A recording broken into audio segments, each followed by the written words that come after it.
Hi guys, James at Rampant Lion Reviews again for you today with another beer review. For this one we are going to head over to America once again, and we're going to have a look at a beer from another brewery that I've never tried anything from before. So very curious to see how this one turns out. This is a brewery who seem to be very prolific. They also seem to be getting their name out there a little bit more, and they're also a kind of collaboration brewery as well. So on those three counts I think this one should make for a really quite interesting review. So for this one then we are going to go to the Midwest, to the state of Wisconsin and the town of Waunakee to be specific. Hopefully I'm pronouncing that right. But for this review we're going to have a look at my first beer from Untitled Art. This beer is simply titled Dry Hop Lager. It comes in at 5% ABV, and this one was released here in Sweden as part of the Tillfälligt temporary assortment through Systembolaget on the 24th of November 2020. So yeah, really curious to see what this beer has in store for us. As you'll know if you've been watching the channel over the last little while, I have been drinking a lot of lagers recently. I've really been getting into these styles once again,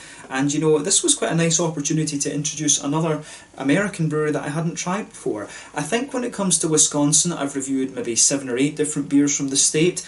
Probably the brewery that I would know most about from over there would be New Glarus. You've seen me review the Spotted Cow on the channel before, as well as one of their lager beers a while back actually. But of course I think I've reviewed one from Oso Brewing in Minhas, and there is another brewery that I've reviewed on the channel before as well. But of course Pabst Blue Ribbon would probably be my most recent beer review from Wisconsin actually, and you know, it was quite fun to try that one as a kind of American kind of macro classic if you like. But yeah, very cool to introduce these guys to you here on the channel for the very first time. Hopefully this turns out to be a nice beer, and I hope that you guys enjoy my take on this one as well. So yeah, let's see how we get on with this then. So as always with my reviews, I'll tell you a little bit about the brewery before we taste the beer. If you want to get straight to the tasting, just fast forward. All the usual links are in the video description below. That's the brewery website, the link to my other reviews that hopefully I can do in the future from Untitled Art. This is the very first time I'm trying one of their beers, as I mentioned earlier, but there's all the usual social media down there. If you want to see more reviews, do please consider subscribing to the channel.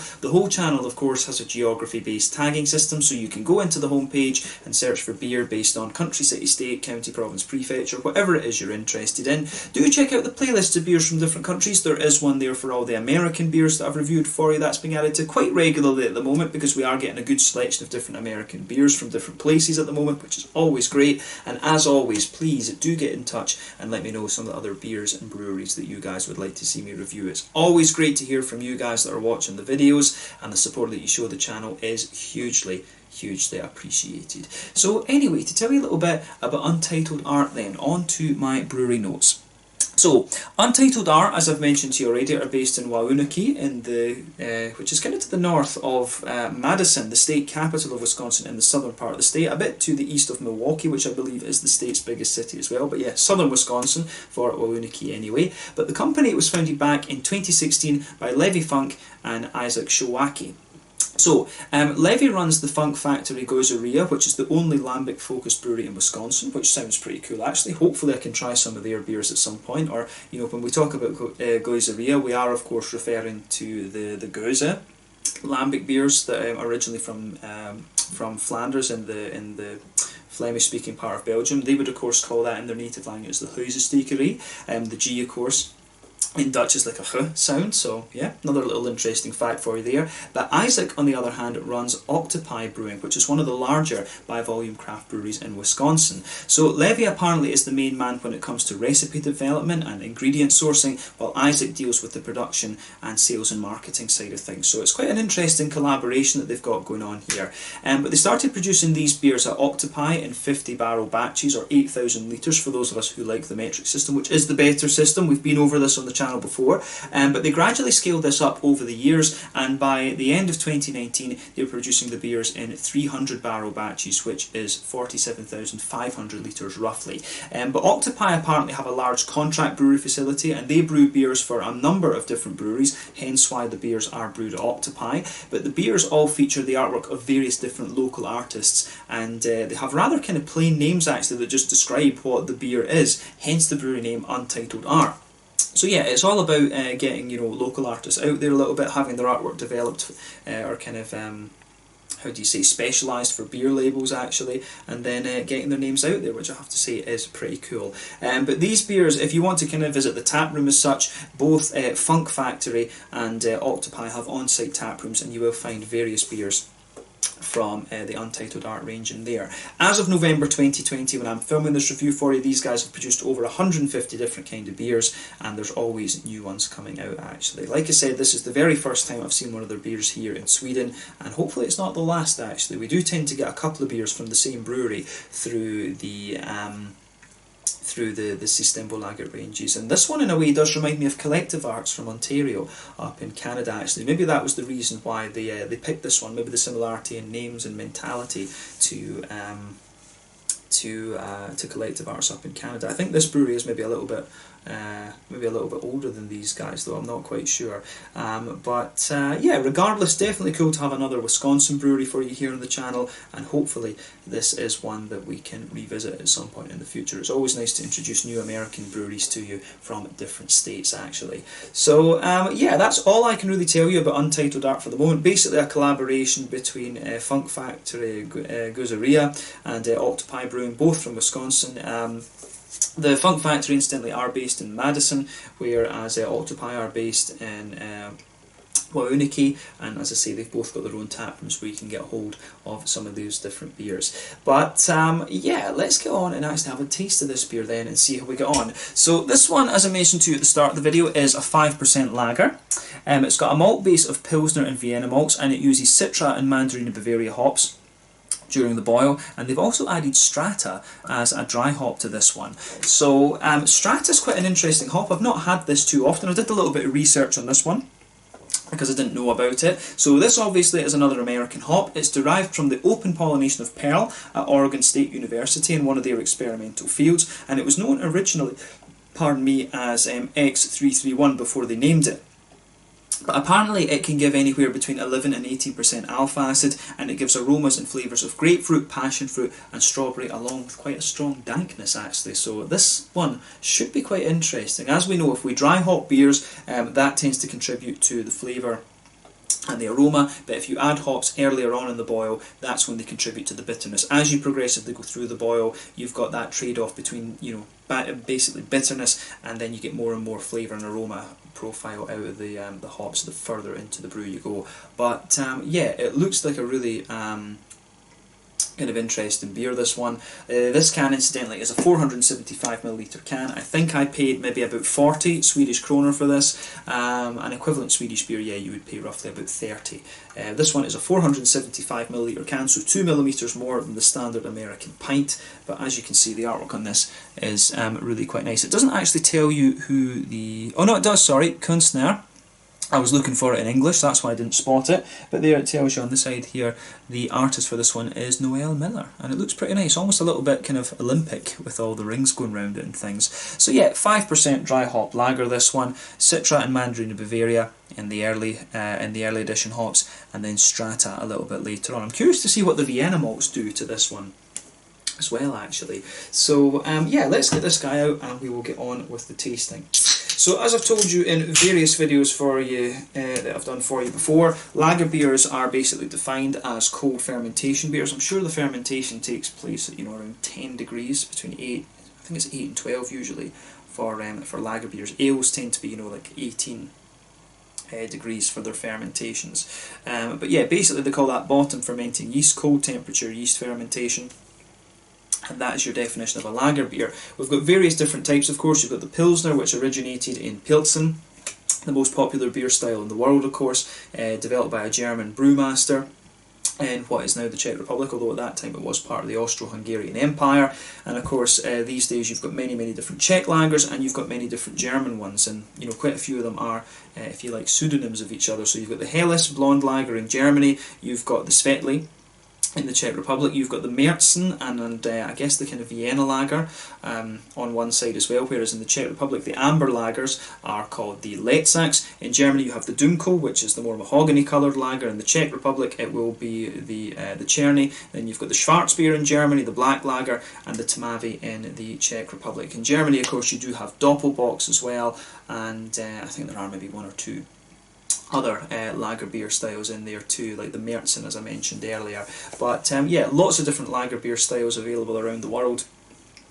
And they are, in my opinion, kind of underrated. So it's quite cool to see that the lager beers are getting a little bit more attention these days. And we will comment a little bit on the flavour profile of this one as to exactly what type of lager this is. But we can see already it's going to be a kind of Helles or maybe a Pilsner type beer, but it does have Vienna malt in it as well, which makes it kind of interesting. So yeah, as you can see and as you might expect from Helles lagers and things like that, this one's poured a lovely pale golden straw colour. You can see the beer does have a degree of clarity to it. It's just got a little bit of that kind of natural haze that you might expect from certain German Brauhaus Helles beers and things like that. You can see that when we poured the beer it had about a half finger of a frothy white head. That has just faded away to be a very thin foamy layer, and that's dissipating even further on the top of the glass there. But you can see as we go around the edge of the glass there's quite a thick sort of foamy layer there, but quite a few big bubbles moving up towards the bottom of the head there, one or two big ones sticking towards the side of the glass as well, and a few smaller ones just going up towards the bottom of that head there. And I mean, overall it does look like a very, very nice beer actually. So yeah, kind of what you would expect from a lager beer, particularly a Helles or a Pilsner or a Czech Svetli as well. But yeah, let's take a closer look at the aroma then and just see how we get on with this one. I'm very, very curious to see what this beer has in store for us. Ooh, this does smell really nice actually, very, very nice.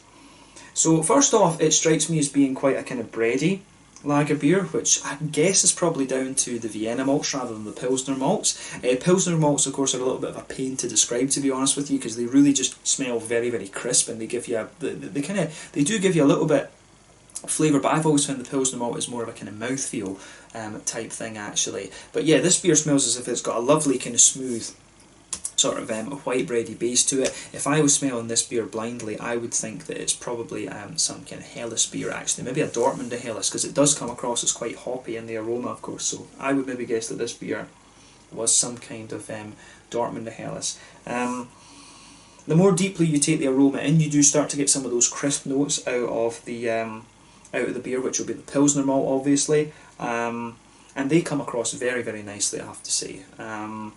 So yeah, once your nose adjusts to this one a little bit more, you still have the smoothness of the white bread, you've got a little bit of the kind of crispness from the Pilsner qualities in this beer, but then you do have a little bit of a kind of brown sugary sort of thing to this beer as well, which will be the Vienna malts.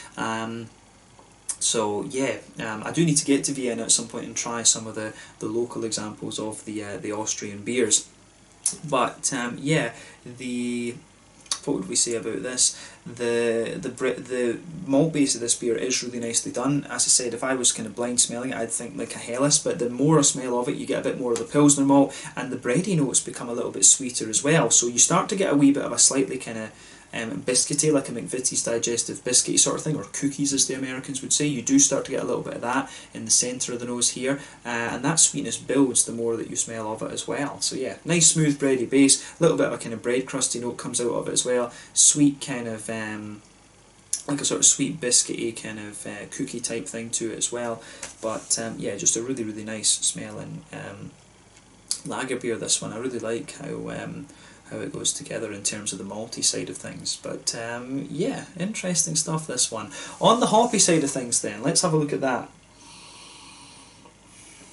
So yeah, the aroma that comes out of this one is very, very nice. Again, for me, you can smell the German Mandarin and Bavaria out of this. These higher alpha acid hops that you get from Germany do retain that lovely kind of noble character. You get that soft, smooth German earthiness at the back of the nose, but you get quite a nice big floral aromaticity out of it. I don't find it overly spicy. I do think the kind of smoother floral notes from the Mandarin and Bavaria kind of overpower, well, not overpower, sort of take the focus away from what would probably be quite a kind of more spicy citra element in there. The thing that you have to remember about these two hops is that Mandarin Bavaria is about 8% alpha acid, whereas citra comes in usually between 13 and 14. So it might well be the case that there's been a little bit less of the citra used in the early edition than the Mandarin of Bavaria, and in fairness, the sort of green side of the beer does come across as being quite a bit more German, to be honest. You've got a nice bit of a lighter kind of grassy quality out of this one, which is good,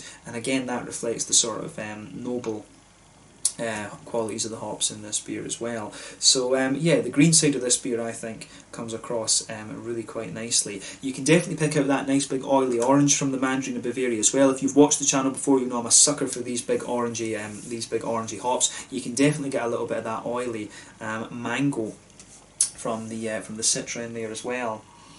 But as you take the aroma in a bit more deeply, you really get a kind of very juicy and tropical fruit note out of this one. You get a bit of that passion fruit. I don't get so much of the slightly darker grapefruit that I was saying you might get from the Strata, but you can pick up a little bit of that kind of candied red fruit thing, which I'm guessing will be the Strata. So yeah, I don't get such a dankness out of this one. I think yeah, you get a soft kind of tropical note from the Strata, I would say, and also a little bit of that kind of candied red fruity strawberry sort of thing out of it as well. So yeah, it's quite a quirky aroma, this one, but I think the hop that really kind of steals the show in essence is actually the Mandarin of Bavaria. So yeah, an interesting thing to point out about this beer. I think the Mandarin of Bavaria is maybe the most prominent one in this. So yeah, definitely take a little bit of time and just enjoy the aroma of this one before you get stuck in. It comes across as a really quite nice lager. In terms of its aroma, I would probably think that this was more like a kind of the more I smell of it, the more it kind of comes across a little bit like either a Dortmunder Helles or a Munich Helles. It's got some of the breadiness that you'd expect of the Munich Helles, but then again it does have the hoppiness that you might expect of the Dortmunder Helles. So yeah, take a bit of time to enjoy that, like I said, but we're going to have a taste of this one now and see how we get on. So this one is simply called Dry Hop Lager, coming in at 5% ABV with Mandarin of Bavaria and Citra added early on, and then Strata added as a dry hop a little bit later, Pilsner and Vienna malts. So yeah, I'm guessing there probably will be various different versions of this beer a little bit later, but this one was reviewed in November of 2020. So let's get stuck in. Slàinte, skål, cheers. Definitely cool to have my first Untitled Art beer.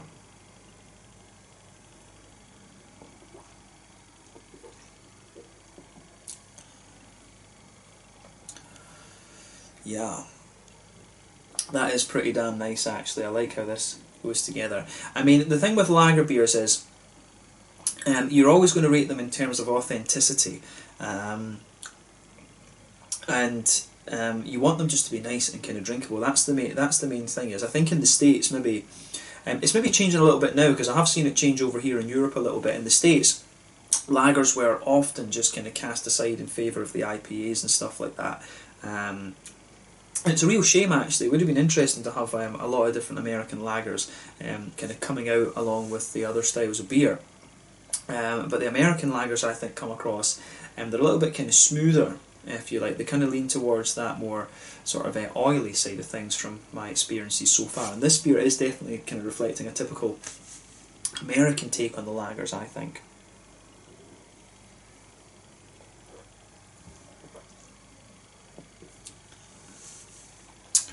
But yeah, this one comes across really quite nicely. One of the other things that's always kind of that I think about, going from the traditional sort of beer cultures in Europe to the American side of things, the thing that always tends to be the case with the American things, I think the Americans have a very sweet palate, because any beer style that you take from Europe and put over in America, it always comes back, more fruity and sweeter basically. Scotch ales, Doppelbock IPAs, all of these kind of things. But this one, and this is quite different. I've always found that the American beers are a little bit lighter in the mouthfeel and things than the ones that we get here in Scandinavia. But I think it's quite hard anywhere to beat the thickness of the Scandinavian mouthfeel. But the thing that's interesting for me about the American lagers is I actually find them, considerably more oily in a lot of cases than the European ones. So maybe the American ales aren't quite as heavy in their mouthfeel as some of the European ones, but I definitely find the lagers to be more sort of oily. I would definitely say that about American lagers. So that's an interesting point that I haven't thought too much about over the last little while. When it comes to American beers, of course, most of the stuff that I've reviewed will either be some kind of IPA or an imperial stout. I think just when it comes to importing all these beers, breweries, these import companies do tend to go for the IPAs rather than the lagers, because they know the IPAs will sell better. So yeah, it's quite refreshing actually to get an American lager over here and think about this a little bit.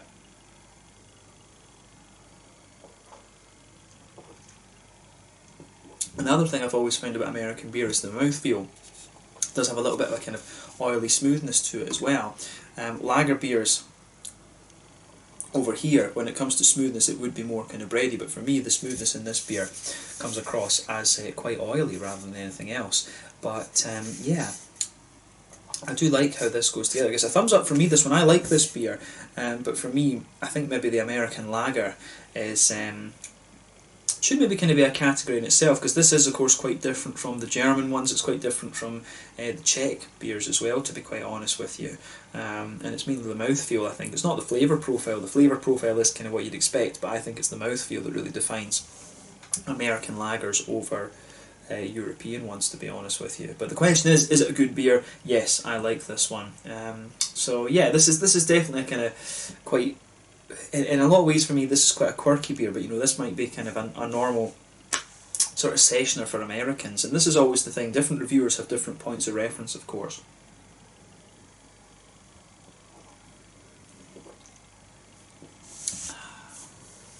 But yeah, let's try and break down the flavour of this one then and see how we get on. So straight away with this beer, you can feel that nice kind of white bready malty base just blanketing the middle of your palate. As you go towards the back third of your tongue, you can feel the Pilsner malt coming out of this beer a little bit, particularly on that border between middle third and back third of your palate. You do get that kind of real crispness that you would expect of the Pilsner malts. When you go on to the back third of your palate, you can really feel, you really can feel that sort of Pilsner malty dryness coming out of this one. And in fairness, I would say that the Pilsner, the American Pilsner malt, which I'm assuming it is American malt in this one, I don't find it as dry as European malt, in fairness. But the other thing you have to remember with this is that there's Vienna malt in there, and Vienna has a characteristically kind of smooth breadiness to it. And I think in fairness, in that middle third of your palate, you can feel that the bready, the sort of white bready character, does start to become a little bit more kind of wholemealy the further you go into the aftertaste. In the very centre of your tongue too, you've got a little bit of a sweet, there is maybe a kind of teeny bit of a straight sweet up caramel or honey sort of thing there, but as you move out from the centre of the palate towards the edge of the tongue, it does become a little bit more kind of like a McVitie's digestive biscuit or something like this. So I really like how that side of this beer goes together, to be honest with you.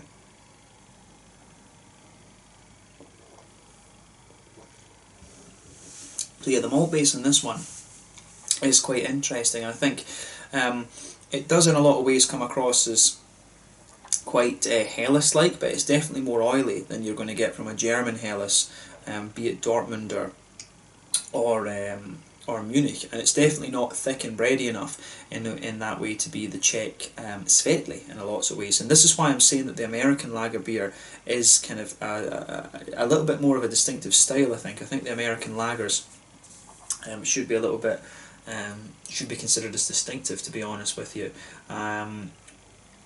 And in fairness, I'm thinking, I had a couple of lager beers in the States, one at Dovetail Brewing in Chicago when I went there. I didn't film anything there right enough, and I also had one at another brewery with one of my my long-term subscribers and now good friends in Chicago as well. What was the name of that brewery again?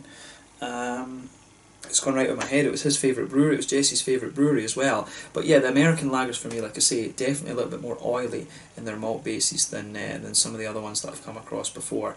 So yeah, I like how that goes together. On the hoppy side of things then, and it's quite different on the hoppy side of things compared to how it came across in the aroma. In the back third of the palate, you had a nice little bit of earthiness there. As you move further forward along the side of the palate, this beer actually does build up a good bit of dankness there, and that'll be the strata, I think, that's given the beer that. Underneath, you do get a little bit more of the kind of smoother kind of floral aromaticity out of the Mandarin of Bavaria, but I think probably the Citra is going to contribute to that as well. But I wouldn't be surprised if some of the real dankness out of this beer is coming from the strata that's been added into this one. So I like how this I really like how this goes together in a lot of ways. It does get a thumbs up from me in that regard. The green side of the hops for me are really nice, but around the front third of the palate, around the front curve of the palate, sorry, you start to get that lighter sort of grassy sort of thing, and it builds a wee bit of zestiness the further you go into the aftertaste as well. So yeah, this is an interesting one on the green side of things. Definitely more dank and bitter than the Aroma was having you believe. I thought it was going to be quite German and noble-like from the Mandarin of Bavaria, but the Citra and the Strata definitely show in their head in this one for sure.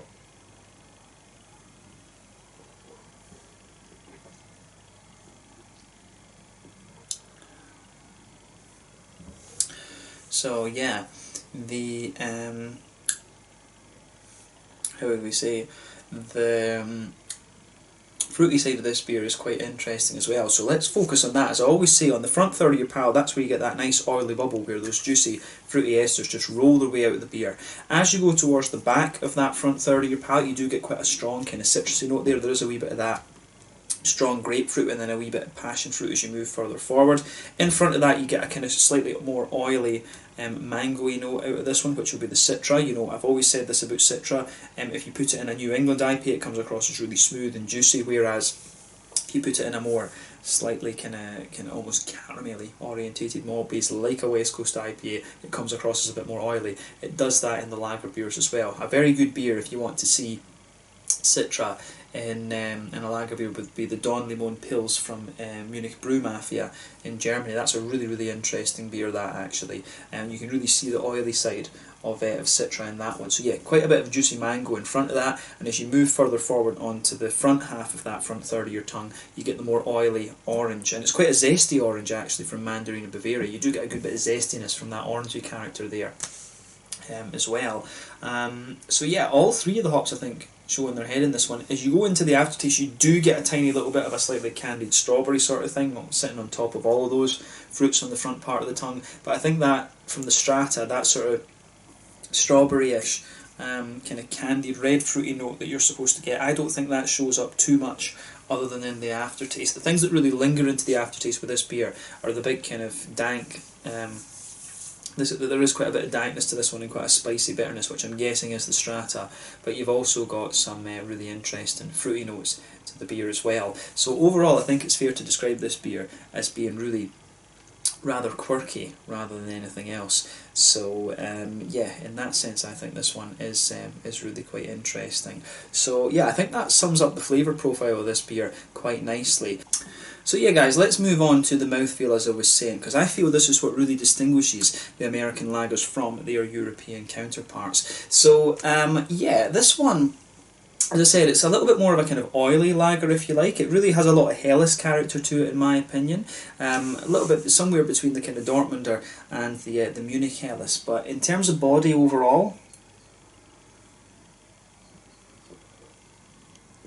you know, it's a sort of top end of light bodied beer, this one. The carbonation is very smooth.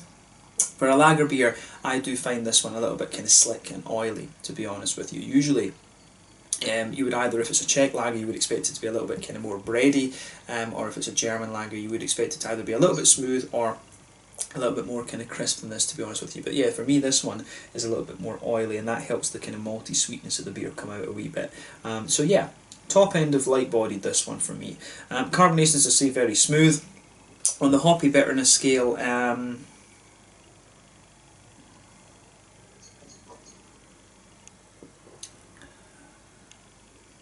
yeah, on the hoppy bitter scale, this one isn't too high. I think this is probably about 25 IBUs, which is kind of standard, to be honest with you. It does have a wee bit of dankness to it, so it could well be about 30 or something in fairness. But I don't think this beer is too high in terms of its IBU count. This is probably the most inaccurate part of my beer review, in my opinion. Sometimes I get the IBUs quite wrong.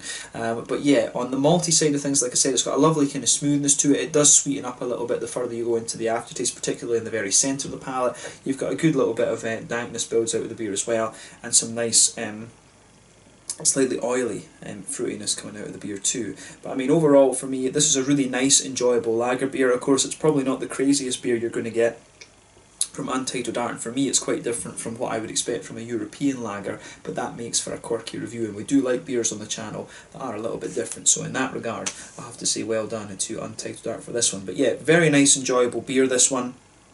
For me, as I say, the American lagers are just a little bit more kind of oily than what we would expect of the style over here in Europe. So yeah, quite an interesting one to review this. But yeah, it's got everything that you would kind of want from the lager, just a little bit of a different mouthfeel from the European ones, as I said.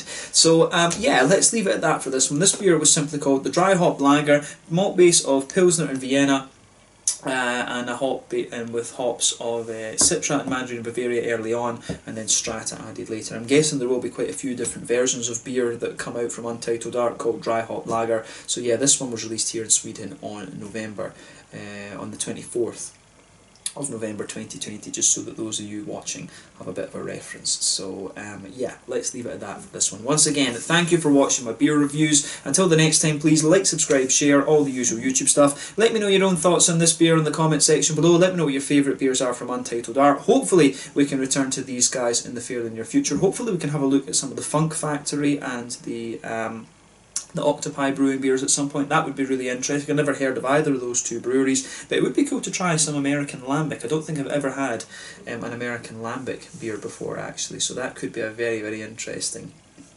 one. Been really getting into my sour beers recently. But yeah, nice to introduce another Wisconsin brewery for you here on the channel as well, so I hope you've enjoyed this one. But thank you again for watching. Check out my social media, check out Untitled Art, and check out all the playlists of different beer and stuff like that as well, and I will catch you guys very soon. One of the versions of the dry hop lager, this one coming in at 5% ABV from Untitled Art, based in Waunakee, to the north of Madison, in the south of Wisconsin, in the American Midwest. Slàinte, skål, cheers, and thanks for watching.